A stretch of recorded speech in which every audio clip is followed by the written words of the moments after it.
नमस्कार, mountain prime न्यूजमा स्वागत छ। म सचिता बुढाथोकी। नमस्कार, म प्रमिला खतिवडा। सुरुमा अहिलेसम्मका मुख्य समाचार। केन्द्रीकृत मानसिकताको कारण नेपाली समाज विकृत बनिरहेको टिप्पणी, झोल र कम्बल किनेर दिने राजनीतिले जनतालाई आत्मनिर्भर नबनाउने विश्लेषण। कांग्रेसले आज 77 जिल्लामा प्रदर्शन गर्दै विरोध प्रदर्शनमा सहभागी हुन नेता तथा कार्यकर्तालाई सभापति शेरबहादुर देउवाको आग्रह। नेकपा दाहाल नेपाल पक्षद्वारा तेस्रो चरणको आन्दोलनको कार्यक्रम घोषणा। फागुन 5 गतेदेखि 21 सम्म चरणबद्ध कार्यक्रम गरिने। फागुन 6 मा मानव साङ्लो बनाएर टोडी खेल घेर्ने। प्रतिनिधि सभा विघटन विरुद्धका रिटमाथि आइतबारदेखि रिट निवेदकको जवाफी बहस जारी। ओली पक्षका वकिलले इजलासमा उठाएका तर्कमा रिट निवेदक पक्षको जवाब। अर्थतन्त्र विस्तारको बाटोमा रहेकाले सबैमा उत्साह रहेको राष्ट्र बैंकका गभर्नर अधिकारीको दावी। आर्थिक परिसूचक सकारात्मक भएको टिप्पणी। म्यानमारमा सैन्य कदमको विरोध जारी। दिनहुँ जसो हजारौंको प्रदर्शनकारीद्वारा हिरासतमा लिएका नेता तथा अधिकारवादीको रिहाईको माग। र स्पेनिश ला लिगा फुटबलमा साबिक विजेता रियल मड्रिडले सहज जित निकाल्यो। मड्रिडसँग भ्यालेन्सिया 2-0 गोल अन्तरले पराजित।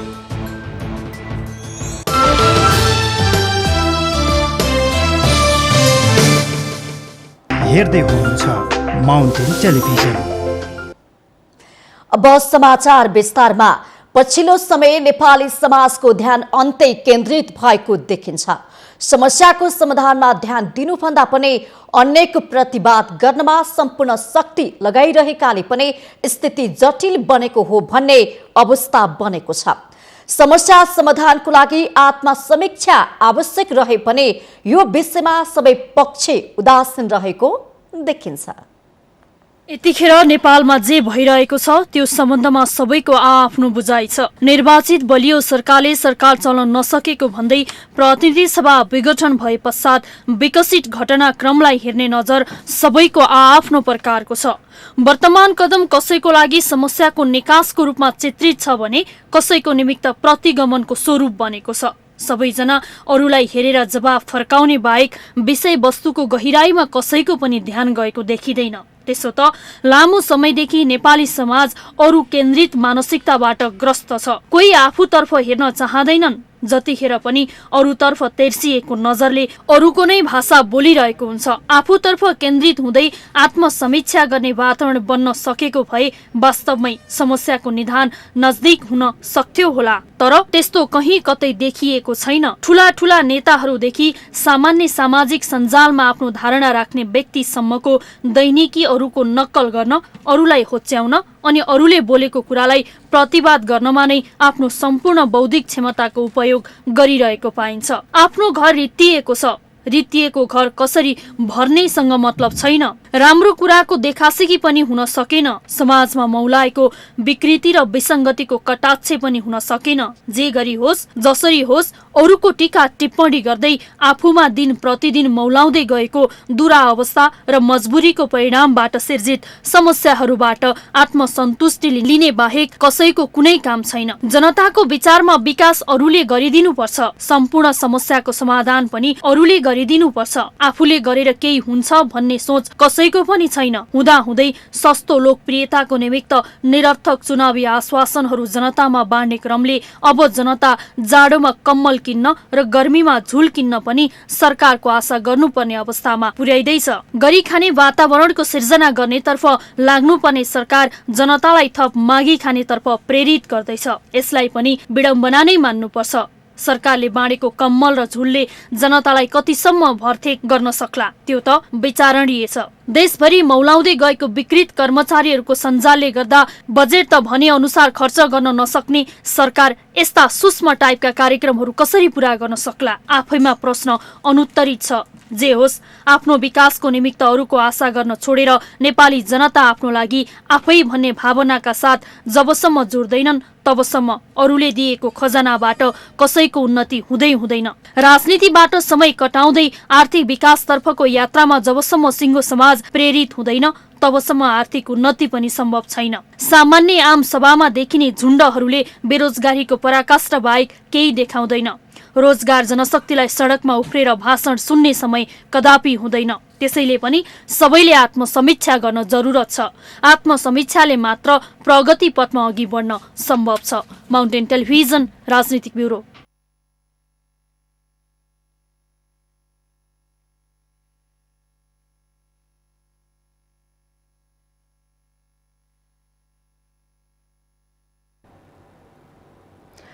प्रतिनिधि सभा विघटनको विरोधमा आज नेपाली कांग्रेसले देशभर विरोध प्रदर्शनका कार्यक्रम गर्ने भएको छ। पार्टी सभापति शेरबहादुर देउवाले आइतबार एक विज्ञप्ति जारी गर्दै आज हुने विरोध कार्यक्रमलाई समस्त लोकतन्त्रवादीमा व्यापक सहभागी हुन आग्रह समेत गर्नुभएको छ। कांग्रेसले आज देशका 77 वटै जिल्लामा प्रदर्शन गर्दैछ। यसअघि कांग्रेसले प्रतिनिधि सभा विघटन गर्ने सरकारी कदमलाई अलोकतान्त्रिक ठहर गरेर गत पुस 13, पुस 25, माघ 3, माघ 8, माघ 19 र माघ 24 गते विरोध प्रदर्शन गरिसकेको छ।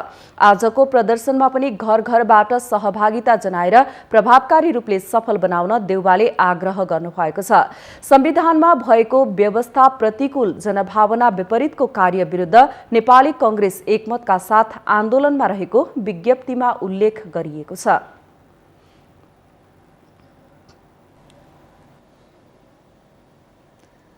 नेपाली कांग्रेसले केरुङ नाका तत्काल खोल्न सरकारसँग माग गरेको छ। पार्टी प्रवक्ता विश्वप्रकाश शर्माले आइतबार विज्ञप्ति जारी गर्दै केरुङ नाकामा आयात निर्यात सहज तुल्याउन भन्दै सरकारसँग माग गर्नु भएको हो। वक्तव्यमा उहाँले कोरोनाको संक्रमण कम हुँदै गएपछि तुलनात्मक रूपले स्थिति सहज बनेकाले उत्तरी सीमाको प्रमुख व्यापारिक नाका केरुङ खोल्नुपर्ने जिकिर गर्नु भएको छ। केरुङमा नागरिक र व्यवसायले दुःख पाइरहेका विवरण निरन्तर आइरहे पनि सरकार गम्भीर नबनेको उहाँको आरोप पनि छ। पोहोर माघ 15 देखि असार 27 सम्म पूर्ण रूपले बन्द भएको सामान ढुवानी खुला गरे पनि दैनिक 5 कन्टेनरले मात्र प्रवेश पाउनु दुःखद रहेको शर्माले विज्ञप्तिमा उल्लेख गर्नु भएको छ। उहाँले 1500 बढी कन्टेनर सीमामा अलपत्र परेको जिकिर समेत गर्नु भएको छ।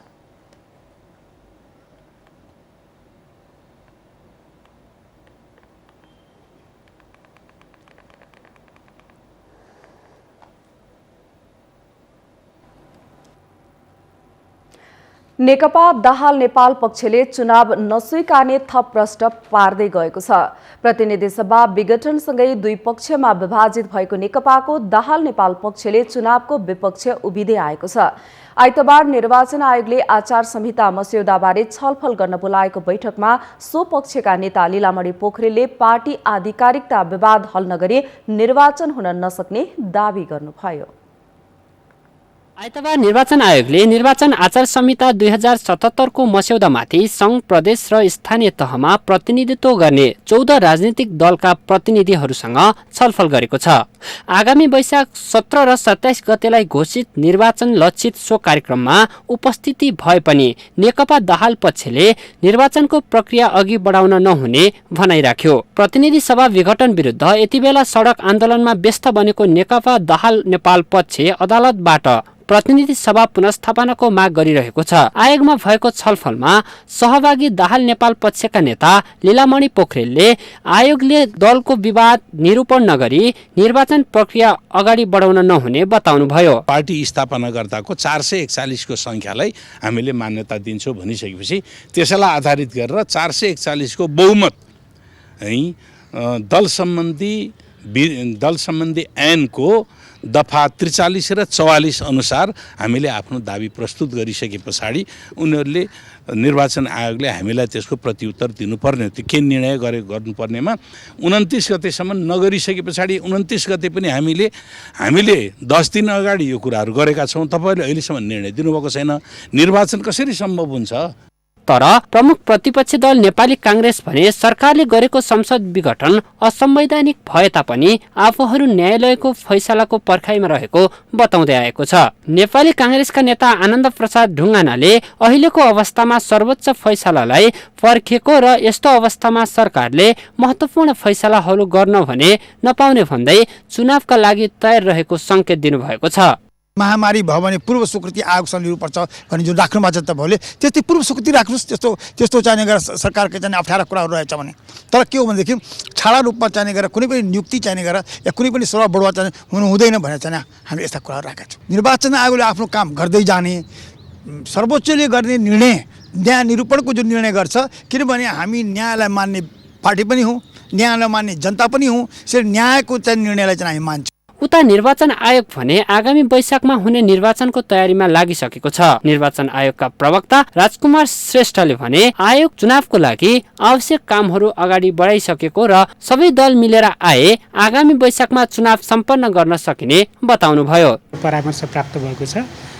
भोलिसम्ममा उहाँहरूले थप सुझावसहित लिखित रूपमा आयोगमा पेश गर्नुहुन्छ र त्यसलाई आयोगले त्यसको अनुप्रासङ्गिक लगायतका विषयहरू मिलाइसकेपछि आयोगले स्वीकृत गर्छ र आयोगको निर्णयअनुसार त्यसलाई क्रमशः लागू गर्छ। धेरैचोटि भनिसकेका छौँ, तोकिएको मितिमा आयोग निर्वाचन सम्पन्न गराउनका लागि आफ्नो तयारीको कामहरू अगाडि बढाइरहेको छ र सक्षम छ।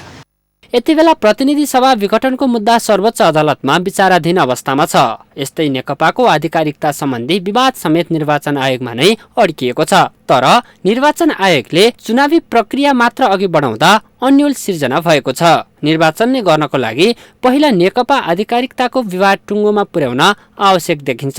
माउन्टेन टेलिभिजनका लागि बटुकराज गिरीको रिपोर्ट। नेकपा दाहाल नेपाल पक्षले सरकार विरुद्ध थप आन्दोलनका कार्यक्रम घोषणा गरेको छ। प्रतिनिधि सभा विघटन गर्ने सरकारको प्रतिगमनकारी निर्णयको विरुद्ध दाहाल नेपाल पक्षले फागुन 5 देखि 15 गतेसम्म काठमाडौँ लगायत मुलुकभर विरोध प्रदर्शन, सभा तथा हस्ताक्षर अभियान सञ्चालन गर्ने भएको हो। 15 गतेसम्म संघीय राजधानी र प्रदेश राजधानीमा दैनिक जसो विरोध प्रदर्शनको कार्यक्रम हुने भएका छन्। दाहाल नेपाल पक्षले प्रतिगमन विरुद्ध फागुन 12 गते चितवन र 21 गते दाङमा ठूलो विरोध प्रदर्शन गर्ने भएको छ। संविधान र लोकतन्त्रको पक्ष तथा सरकारको प्रतिगमन विरुद्ध फागुन 7 देखि 15 गतेसम्म हस्ताक्षर कार्यक्रम गरिने भएको छ। विरोध प्रदर्शनको क्रममा गरिने सभाको मेतीपछि टुङ्गो लगाउने केन्द्रीय संघर्ष समितिका प्रवक्ता योगेश भट्टराईले जानकारी दिनुभयो। जनकपुर र नेपालगञ्जमा पनि ठुला जनप्रदर्शनहरू आयोजना हुनेछन् र त्यसको मिति हामी छिटै तोक्नेछौँ। नेपालगञ्ज जनकपुरको तर फागुन 21 गते दाङमा र फागुन 12 गते चितवनमा विरोध प्रदर्शनको मिति आजै हामीले घोषणा गरेका छौँ। संघीय राजधानी र प्रदेशका राजधानीहरूमा सम्बन्धित पार्टी कमिटी र जनवर्गीय एवं मोर्चा सङ्गठनको तर्फबाट सङ्घर्षका अन्य विभिन्न सृजनात्मक खालका कार्यक्रमहरू निरन्तर अगाडि बढ्नेछन्। आइतबार बिहान पेरिस डाँडामा बसेको पार्टीको केन्द्रीय संघर्ष समितिले तय गरेको आन्दोलनका कार्यक्रमलाई पत्रकार सम्मेलन गरी जानकारी समेत गराइएको छ। दाहाल नेपाल पक्षले पुस 5 गतेदेखि लगातार संघर्षको कार्यक्रम सञ्चालन गर्दै आएको छ। पुस 14, माघ 9 र माघ 28 गते काठमाडौँमा विरोध सभा गरेको यो समूहले काठमाडौँ बाहिर पनि दैनिक जसो विरोध सभा गर्दै आएको छ।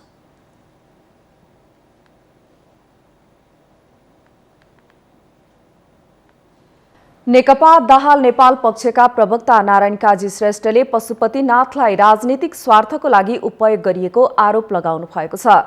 आइतबार नेकपा केन्द्रीय संघर्ष समितिको चौथो चरणको आन्दोलन घोषणा कार्यक्रममा सञ्चारकर्मीसँग कुराकानी गर्दै प्रवक्ता श्रेष्ठले यस्तो आरोप लगाउनु भएको हो। उहाँले राजनीतिक स्वार्थका लागि धर्म र पशुपतिनाथलाई उपयोग गरिएको बताउनु भएको हो।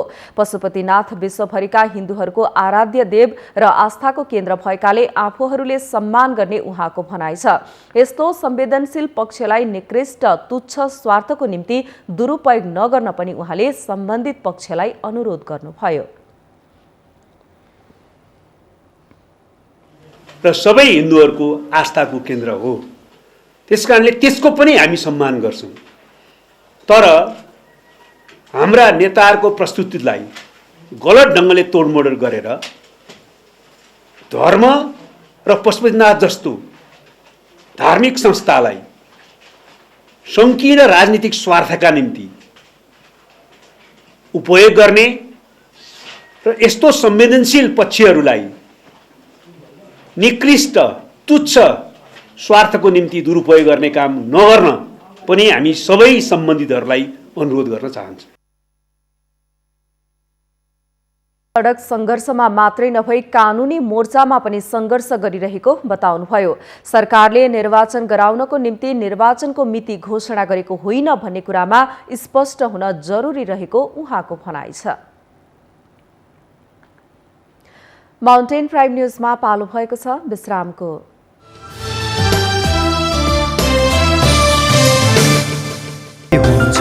Mountain television. विश्रामपछि स्वागत छ। अब बाँकी समाचार। प्रतिनिधि सभा विघटन सम्बन्धी रिटमाथि आइतबार गरिएको सुनुवाईमा 9 जना कानून व्यवसायीहरूले जवाफ दिनु भएको छ।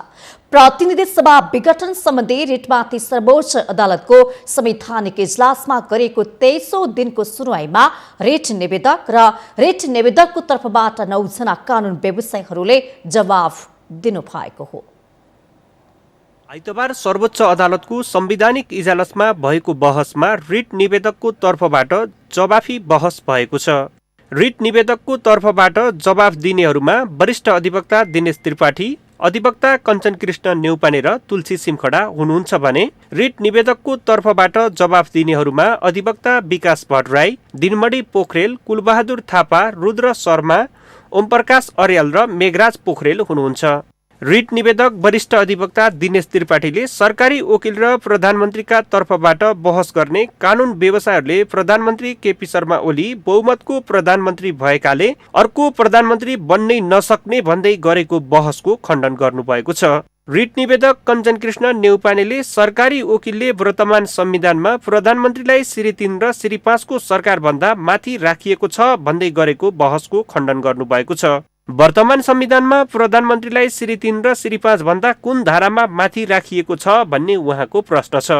बहुमतको प्रधानमन्त्रीलाई प्रतिनिधि सभा विघटन गर्ने विशेषाधिकार छैन भन्ने छर्लङ्ग रहेको उहाँले बताउनुभयो। रिट निवेदक तुलसी सिमखडाले संविधानको धारा 76 को उपधारा 5 को प्रधानमन्त्रीले विश्वासको मत प्राप्त गर्न नसकेको अवस्थामा मात्र राष्ट्रपति समक्ष सिफारिस गरी 6 महिनाभित्र निर्वाचन गराउने गरी प्रतिनिधि सभा विघटन गर्न सक्ने संविधानमा व्यवस्था भएको जवाफ दिनुभयो। त्यस्तै अधिवक्ता विकास भट्टराईले बहुमत प्राप्त सरकारलाई संसदले असहयोग गरेको भन्ने सरकारी पक्षको तर्कको खण्डन गर्नुभएको थियो। अर्का अधिवक्ता दिनमणि पोखरेलले सरकारी पक्षका वकिलहरूले नै अस्पष्ट बहस गरेको बताउनुभयो। अधिवक्ता कुलबहादुर थापाले बहुमतको प्रधानमन्त्रीले प्रतिनिधि सभा विघटनका लागि सिफारिस नै गर्न नसक्ने तर्क गर्नुभएको थियो। अधिवक्ता रुद्र शर्माले संविधानको धारा 76 को 1 बमोजिम नियुक्त भएको प्रधानमन्त्रीले उपधारा 4 को अधिकार प्रयोग गर्न नसक्ने सरकारी वकिलको बहसको जवाफ दिनुभएको थियो। अधिवक्ता ओमप्रकाश अर्यालले वर्तमान संविधानमा प्रधानमन्त्रीलाई प्रतिनिधि सभा विघटन गर्ने व्यापक अधिकार भएको भन्दै सरकारी वकिलहरूले गरेको बहसको जवाफ दिनुभएको थियो। वर्तमान संविधानमा प्रधानमन्त्रीलाई प्रतिनिधि सभा विघटन गर्न सीमित अधिकार मात्र दिएको उहाँको जवाफ थियो। अधिवक्ता मेघराज पोखरेलले वर्तमान संविधानमा बहुमतको प्रधानमन्त्रीले प्रतिनिधि सभा विघटन गर्न सक्ने कल्पना नै नगरेको बताउनु भएको थियो। अधिवक्ता पोखरेलको बहस पूरा नआएकाले सोमबार पहिलो पटक उहाँले नै बहस गर्नुहुनेछ। माउन्टेन टेलिभिजनका लागि सरोज बस्याल, काठमाडौँ।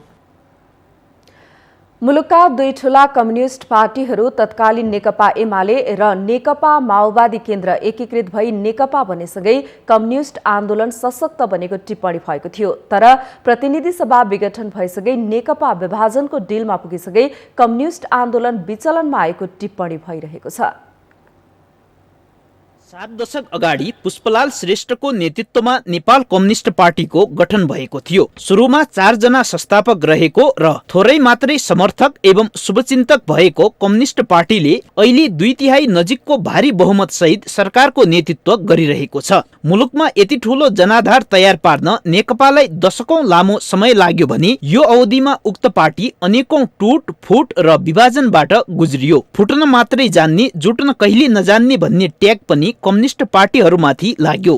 तर स्थिरता र विकासको मुद्दासहित गत निर्वाचनमा भारी बहुमत हासिल गरेर पनि पार्टी अन्तर्द्वन्द्वका कारण 5 वर्ष कम्युनिस्ट पार्टीको सरकार रहने अवस्था नबन्दा आम जनतामा कम्युनिस्टहरूप्रति आकर्षण खस्कन थालेको टिप्पणीहरू भइरहेका छन्। यो धेरै ठुलो विचलन देखिएको छ अहिले।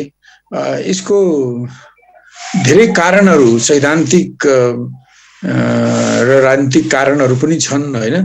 अहिले जुन ढङ्गले अब भनौँ न नेकपा नामको एउटा कम्युनिस्ट पार्टी भनिने संस्था जुन सत्तामा थियो त्यसमा एउटा कम्युनिस्ट पार्टीमा नहुनु पर्ने जसरी नै झगडा र द्वन्द्वहरू देखिए। 2.5 वर्ष अगाडि मुलुकमा विशाल जनाधार भएका 2 कम्युनिस्ट पार्टी नेकपा एमाले र नेकपा माओवादी केन्द्र बीच एकता भएको थियो। गठबन्धन गरेर चुनाव लडेका र जनअनुमोदन पछि एकताबद्ध भएको नेकपाले वर्षौंसम्म नेपालको राज्य सत्ता सञ्चालन गर्न सक्ने धेरैको आकलन थियो। पछिल्लो समय सत्तारूढ नेकपामा विकसित घटनाक्रमबाट कम्युनिस्ट आन्दोलन नै संकटमा पर्न सक्ने राजनीतिक विश्लेषक बताउँछन्। कम्युनिस्ट भनेको जनताहरूका सेवक हुन् र उनीहरू जनताका मालिक हुन खोजेर यो परिस्थिति उत्पन्न भएको हो। समग्र कम्युनिस्ट पार्टीहरूले चाहेमा मुलुकको लागि हामी काम गर्छौं भनेर मुखले भनेर मात्रै होइन, आफ्नो कामद्वारा देखाए भने अहिले पनि त्यही समय घर्केको छैन। हरेक दिन गन्ती, हरेक घण्टाको दिन गन्ती गरेर यिनीहरूले काम गर्यो भने अझै पनि सम्भावना त छ। कारण जेसुकै र दोष जो कोहीको भए पनि मुलुकका जनप्रतिनिधिहरूको सर्वोच्च थलो संसदको विघटन र 2.5 वर्षमै पार्टीको विभाजन उन्मुख अवस्थाले आम जनतामा नेकपा प्रति रोष देखिन्छ। देशको सबैभन्दा ठूलो कम्युनिस्ट पार्टी प्रतिको नकारात्मक मनस्थितिको असर अन्य कम्युनिस्ट पार्टीहरूमा पर्ने निश्चित प्राय छ। तसर्थ कम्युनिस्ट आन्दोलनलाई संकटमा पर्न नदिन र आम जनताको विश्वासलाई बनाइराख्न कम्युनिस्ट नेता एवं विचारकहरूले समयमै सोच्नुपर्ने देखिन्छ। माउन्टेन टेलिभिजन राजनीतिक ब्युरोको सहयोगमा प्रकाश जोशी, काठमाडौँ। शिक्षा विज्ञान तथा प्रविधि मन्त्रालयले यो शैक्षिक सत्र जेठमा सक्ने तयारी गरेको छ। शिक्षा नियमावलीमा वैशाखदेखि चैतसम्म शैक्षिक सत्र रहने उल्लेख छ। कोरोना महामारीको कारण यस वर्षको शैक्षिक सत्र प्रभावित बनेपछि 2 महिना थप गर्न लागिएको हो। यसबारे मन्त्री परिषदले शैक्षिक सत्र कायम गर्ने जिम्मेवारी मन्त्रालयलाई नै दिएको छ। मन्त्रालयले नियमावली संशोधन गर्न कानून मन्त्रालयमा पठाएको छ।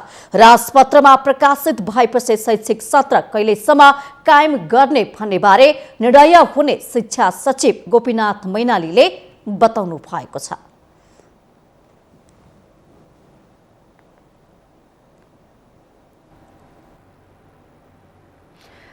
नेपालमा दोस्रो चरणको कोरोना विरुद्धको खोप अभियान आइतबारबाट सुरु भएको छ। यसअघि पहिलो चरणमा स्वास्थ्यकर्मी, सरसफाईकर्मी, सुरक्षाकर्मी, सब वाहन चालक, स्वास्थ्य स्वयंसेविका लगायतलाई खोप लगाइएको थियो। दोस्रो चरणमा बाँकी रहेको खोप लगाउने योजना रहेको छ। आइतबारदेखि कोरोना विरुद्धको दोस्रो अभियान सुरु भएको छ। दोस्रो चरणमा भने सरकारी कार्यालय, सार्वजनिक संस्था तथा बैंकका कर्मचारीहरू, पत्रकारहरू, स्थानीय तहका निर्वाचित जनप्रतिनिधिहरू, सीमा सुरक्षा पोस्टमा खटिएका सुरक्षाकर्मीहरू र पहिलो चरणमा छुटेकाहरूलाई राखिएको छ। पहिलो चरणको खोप अभियानमा 1,84,000ले खोप लगाएको स्वास्थ्य मन्त्रालयले जनाएको छ। तर अझै धेरै मानिसहरूले कोरोना विरुद्धको खोपका बारेमा सही सूचना नपाएको कारण यो पहिलो चरणको अभियानमा लक्ष्य अनुसार खोप वितरण हुन नसकेको कोरोना खोप सल्लाहकार समितिका संयोजकको भनाइ छ। खोप हो भन्ने जानकारी गराउनु पर्यो। त्यसकारण चाहिँ जुन जोखिमको आधारमा मान्छे जोखिमलाई राम्रोसँग बुझाइदियो भने मान्छेहरूले खोप लिन्छ। किन खोप नलियो खण्डमा उसलाई जहिले पनि कोभिड हुने सम्भावना हुन्छ। त्यसैले यो चाहिँ यो जोखिम र फाइदाको कुराहरू हो र खोप लगाइसकेपछि मैले अघि नै भने सामान्य असरहरू हुन्छ। सरकारले 4 लाख संख्यालाई यो खोप लगाउने तयारी गरेको भए पनि 1 लाखको हाराहारीमा मात्रै कोरोना खोप लगाएका छन्। कोरोना विरुद्धको खोप सञ्चालनमा पनि सरकारले सबै ठाउँमा सहजै प्राप्त हुने गरी खोप उपलब्ध नगराएका कारण पनि पहिलो चरणको खोप अभियानमा सरकारले तोकेको संख्याले खोप नलगाएको बताइएको छ। अब सञ्चालन गरिने दोस्रो चरणको कोरोना विरुद्धको खोप लगाउँदा भने जनचेतनालाई अझ प्रभावकारी बनाएर मात्रै लगाउँदा सरकारले तोकेको संख्याले कोरोना खोप पाउने कोरोना खोप सञ्चालक समितिले जनाएको छ। हामीले छोटो समयमा अझै खोपको प्रभावकारिता खोपको सुरक्षित छ भन्ने कुराहरू चाहिँ बुझाउन अलिक कम समय हो कि भन्ने कुरा हो। अभियानको पूर्व योजना या भनौँ न तयारी बिना किन हतारियो त सरकार? किन यहाँहरूले खोप लगाउन अगाडि यसको त सूचना दिन यहाँहरूले अगाडि पहिला जानकारी दिनु पर्थ्यो, महत्त्व बुझाउन सक्नु पर्थ्यो, प्रचार प्रसार गरिनु पर्थ्यो, यो कुराहरूमा चाहिँ किन कमजोरी देखियो? तयारी नै नभएको भन्ने परिस्थिति होइन, किन हामीले 5-6 महिना अगाडिदेखि नै नेपालमा जब कोरोनाको खोप आउँछ त्यसलाई हामीले चाहिँ गुणस्तर हिसाबले सबैलाई पुर्याउने भने योजना गरेकै हो। र के भयो भने अर्को चाहिँ जुन खोप कहिले आउँछ भन्ने कुरो एकछिन हामीलाई थाहा थिएन। दोस्रो चरणको खोप लगाउनका लागि धेरै मानिसहरूमा यो खोप र खोपको प्रभावकारिताका बारेमा जानकारी गराउन आवश्यक छ। साथै कोरोना विरुद्धको खोप सञ्चालन गर्दा वडा केन्द्रित गरिँदा सर्वसाधारणले सजिलै यसको उपयोग गर्न सक्छन्, होइन भने सरकारले तोकेको मात्रामा यो खोप फेरि पनि वितरण र प्रयोग नहुन सक्छ। माउन्टेन टेलिभिजनका लागि पुष्पा कार्कीको रिपोर्ट। लैंगिक हिंसा विरुद्ध कडा कानून बनाई प्रभावकारी कार्यान्वयन गर्नुपर्नेमा सरकारवालाहरूले जोड दिएका छन्। संघीय संसद राष्ट्रिय सभा अन्तर्गतको राष्ट्रिय सरकार तथा समन्वय समितिले लैंगिक हिंसा विरुद्धका अभियन्ताहरूसँग आइतबार गरेको अन्तर्क्रियामा बोल्दै सरकारवालाहरूले यस्तो भनाइ राखेका हुन्। उनीहरूले लैंगिक हिंसाको घटना दिन प्रतिदिन बढिरहेको र दोषी उप कारबाही हुन नसकेको भन्दै कडा कानून बनाउनु पर्नेमा जोड समेत राष्ट्रिय सभा सदस्य प्रमिला कुमारी मानव ओसार प्रसारको घटना बोक्सीको नाममा अमानवीय व्यवहार दाइजोको न्यूमा हुने अमानवीय व्यवहारले अझै निरन्तरता पाइरहेको बताउनुहुन्छ। दुर्व्यवहार र अपराध अझै कायम छ। दाइजो तिलकका नाममा छोरीहरूको जीवन समाप्त गरिने नेपाल महिला संघकी महासचिव धनकुमारी खतिवड़ाले बालिका तथा युवतीमाथि बलात्कारको घटना नरोकिनुलाई गम्भीर रूपमा विश्लेषण गर्नुपर्ने समाजवादी ट्रेड युनियन महासंघका अध्यक्ष लाल धोस नेङवाङले सशक्त कानून निर्माण जरुरी रहेको पनि बताउनुभयो।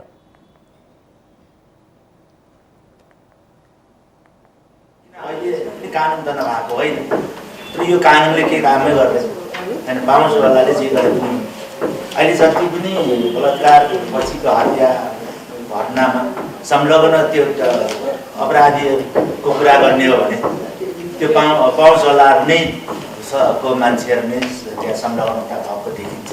त्यसकारण यो सशक्त रूपमा यो कानुन निर्माण गर्नको निम्ति बनाउनको निम्ति चाहिँ अब यहाँ मलाई लाग्छ पुरुष प्रधान देश हो। यो पुरुष प्रधान देशमा चाहिँ पुरुषहरू नै सक्रिय भएर त्यो सशक्त कानुन बनाउने पक्षमा मलाई लाग्छ जस्तो। मुलुकका विभिन्न स्थानमा बालिका तथा युवती बलात्कार र हत्याको घटना बढ्दै जानु र अपराधी पत्ता लाग्न नसक्नुले महिला सुरक्षा कमजोर भयो भन्दै दिनहुँ काठमाडौँमा प्रदर्शन भइरहेको बेला संसदीय समितिले यसबारे चासो राखेर सरकारवालाहरूसँग छलफल गरेको हो। माउन्टेन प्राइम न्यूजमा पुनः पालो भएको छ विश्रामको।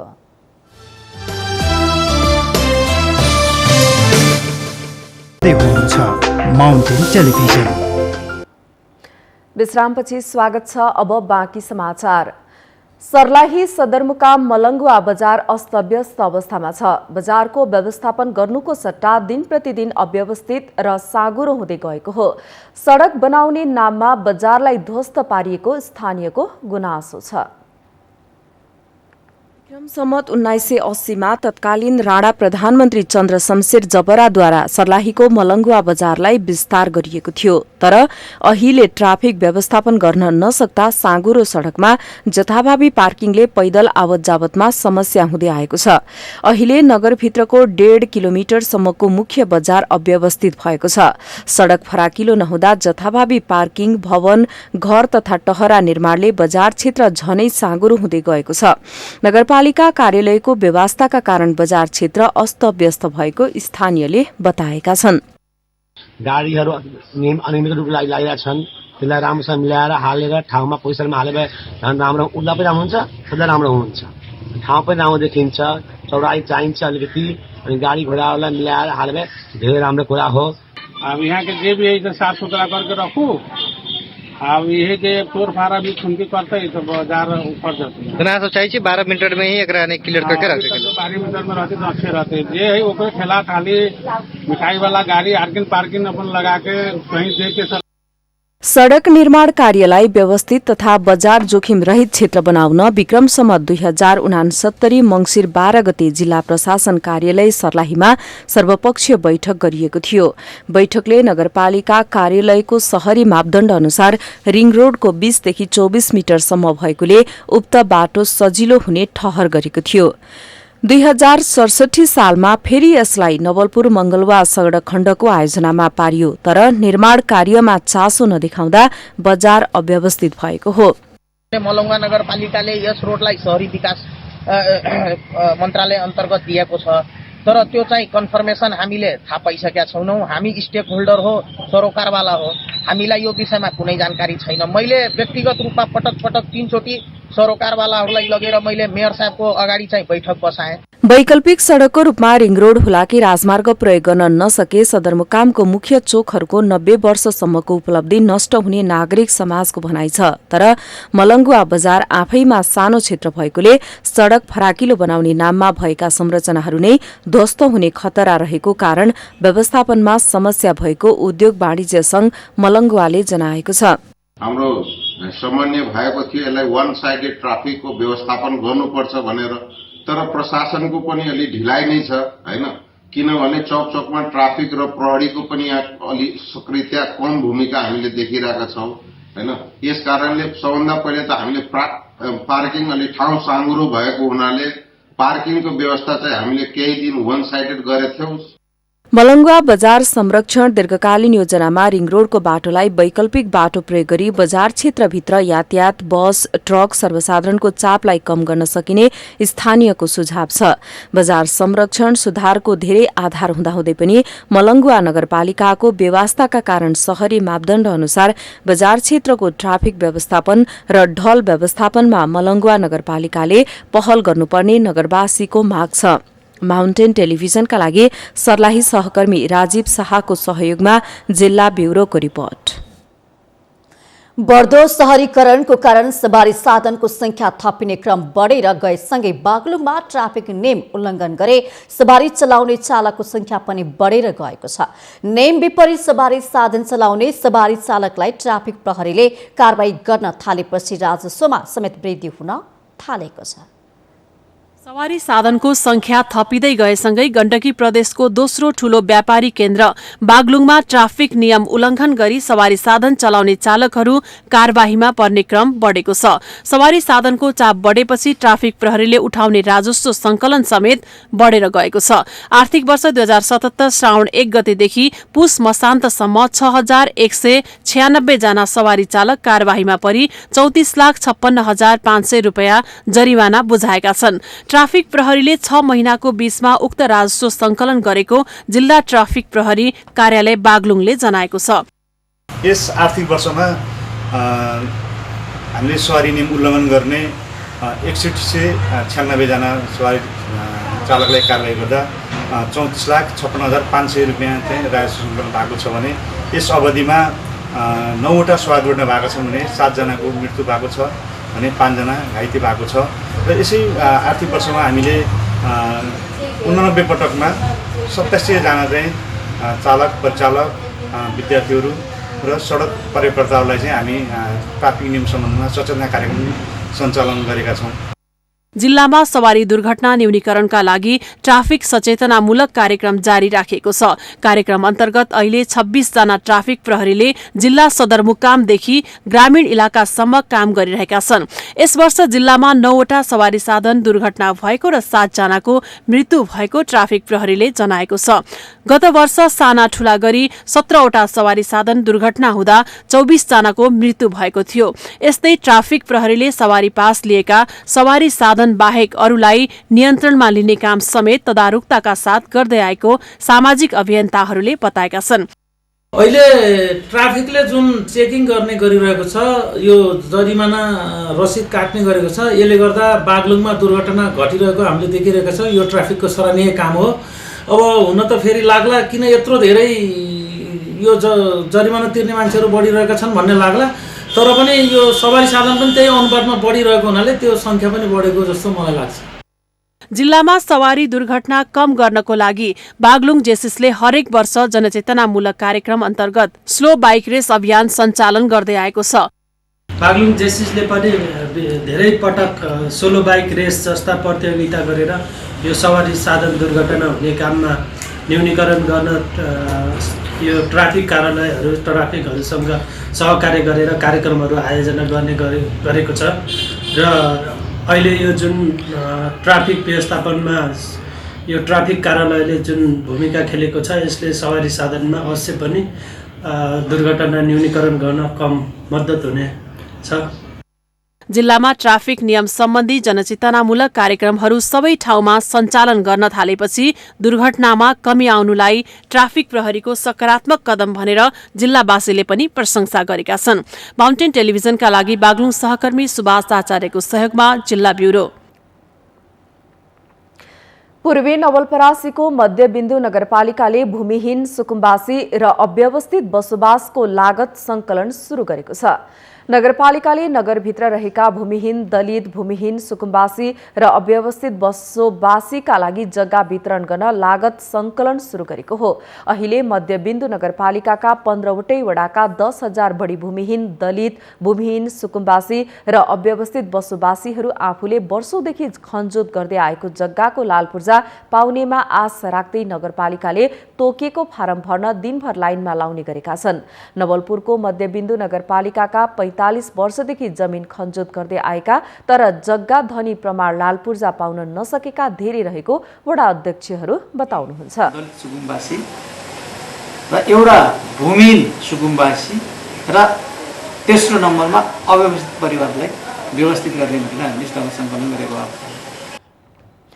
लागत संकलनका काम योभन्दा अघि पनि राष्ट्रिय स्तर र जिल्ला स्तरबाटै भइसकेर पनि लालपूर्जा नपाएको भन्दै स्थानीय सुकुम्बासी भने अझै विश्वस्त हुन सकेका छैनन्।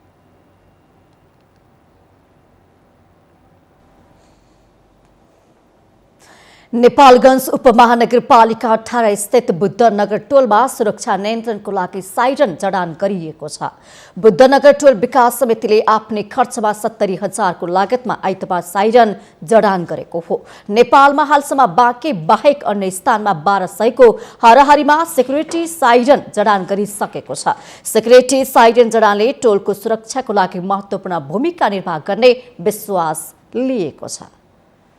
अगाडि पनि पहल गरेको थियो, त्यस बेलामा अलिकति विमतिहरू भयो र फेरि पछि यसलाई सहमति गराएर हामीले यो साइरन सिस्टम चाहिँ ल्याएको छौँ। यसले टोलको सुरक्षाको लागि चाहिँ महत्त्वपूर्ण भूमिका खेल्छ भन्ने हामीलाई लागेको छ।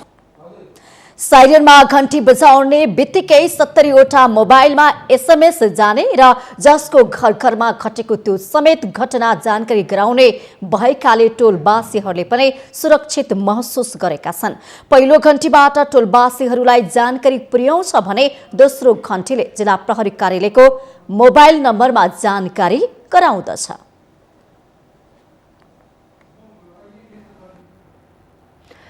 टिभीएस मोटर कम्पनीले टिभीएस एनटर्क 125 सुपर स्वाड नेपालमा सार्वजनिक गरेको छ। कम्पनीले डिज्नी इन्डियाको उपभोक्ता उत्पादन व्यवसायसँग सहकार्य गरेर आइतबार काठमाडौँमा एक कार्यक्रम आयोजना गरी एनटर्क 125 सुपर स्वाड स्कुटर सार्वजनिक गरेको हो। नेपालको भूगोल अनुसार डिजाइन गरिएकाले यो स्कुटर नेपालमा लोकप्रिय हुने कम्पनीको अपेक्षा छ। एभाइलेबल इन नेपाल खोजेर पनि यो कुरा सायद आज यत्रो ठुलो इन्टरनेसनल ब्रान्डलाई चाहिँ एन्टर्कमा एसोसिएट गरेर हामीले लिएर आएको छौँ। सो यो एक्सक्लुसिभिटीले यसको प्राइस फ्याक्टर सुपर स्क्वाड संस्करणको TVS connect app smart X नेटद्वारा सञ्चालित छ। सुपर स्क्वाड संस्करण क्रमशः आइरन म्यान, ब्ल्याक प्यान्थर र क्याप्टेन अमेरिकाबाट प्रेरित 3 आकर्षक रङ इन्सी सिम्बल रेड, सिल्थ ब्ल्याक र कम्ब्याक्ट ब्लूमा उपलब्ध रहेको छ। हामीसँग आर्थिक, अन्तर्राष्ट्रिय र खेल समाचार बाँकी नै छन्। माउन्टेन प्राइम न्युजमा फेरि पालो भएको छ विश्रामको।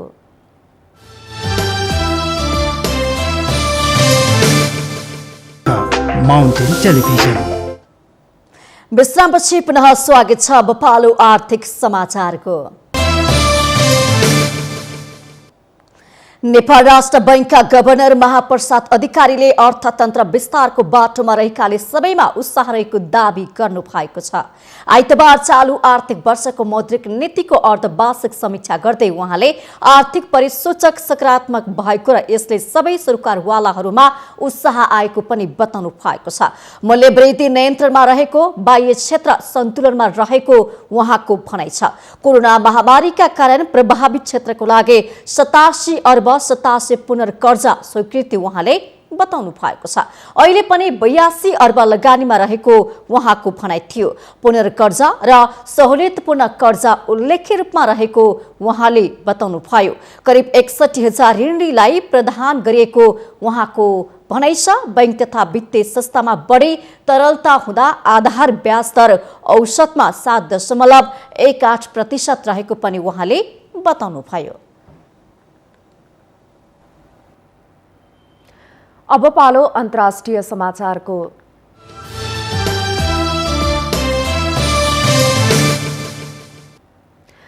म्यानमारमा आइतबार पनि सैन्य कदमको विरोधमा हजारौं मानिसले प्रदर्शन गरेका छन्।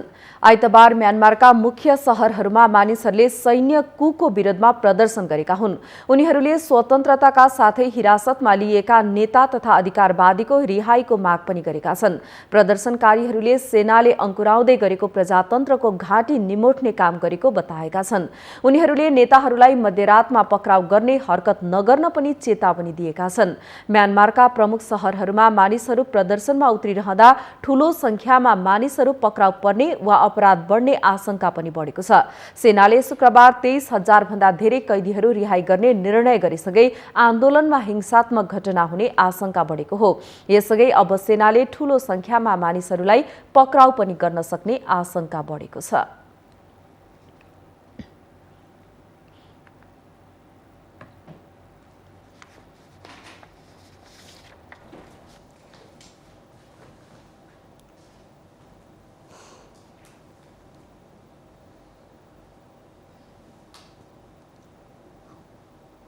अब पालो खेल समाचारको।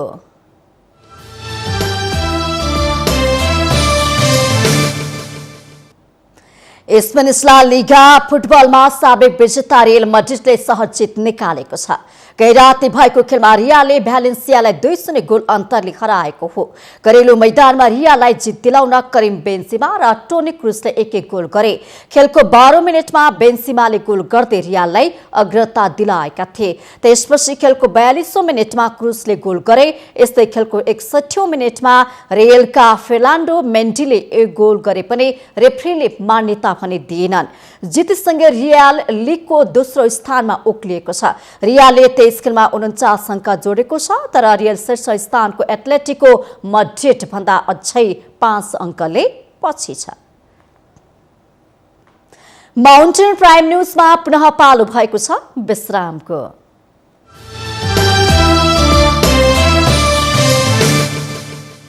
तपाईं हेर्दै हुनुहुन्छ माउन्टेन टेलिभिजन। माउन्टेन प्राइम न्युजको अन्त्यमा अहिलेसम्मका मुख्य समाचार पुनः एकपटक। केन्द्रीकृत मानसिकताको कारण नेपाली समाज विकृत बनिरहेको टिप्पणी, झोल र कम्बल किनेर दिने राजनीतिले जनतालाई आत्मनिर्भर नबनाउने विश्लेषण। कांग्रेसले आज 77 जिल्लामा प्रदर्शन गर्दै विरोध प्रदर्शनमा सहभागी हुन नेता तथा कार्यकर्तालाई सभापति शेरबहादुर देउवाको आग्रह। नेकपा दाहाल नेपाल पक्षद्वारा तेस्रो चरणको आन्दोलनको कार्यक्रम घोषणा। फागुन 5 गतेदेखि 21सम्म चरणबद्ध कार्यक्रम गरिने। फागुन 6 मा मानव साङ्लो बनाएर टोडी खेल घेर्ने। प्रतिनिधि सभा विघटन विरुद्धका रिटमाथि आइतबारदेखि रिट निवेदकको जवाफी बहस जारी। ओली पक्षका वकिलले इजलासमा उठाएका तर्कमा रिट निवेदक पक्षको जवाफ। अर्थतन्त्र विस्तारको बाटोमा रहेकाले सबैमा उत्साह रहेको राष्ट्र बैंकका गभर्नर अधिकारीको दावी। आर्थिक परिसूचक सकारात्मक भएको टिप्पणी। म्यानमारमा सैन्य कदमको विरोध जारी, दिनहुँ जसो हजारौंको प्रदर्शनकारीद्वारा हिरासतमा लिएका नेता तथा अधिकारवादीको रिहाईको माग।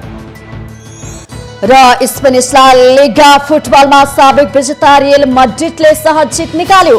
मड्रिडसँग भ्यालेन्सिया 2-0 गोल अन्तरले पराजित।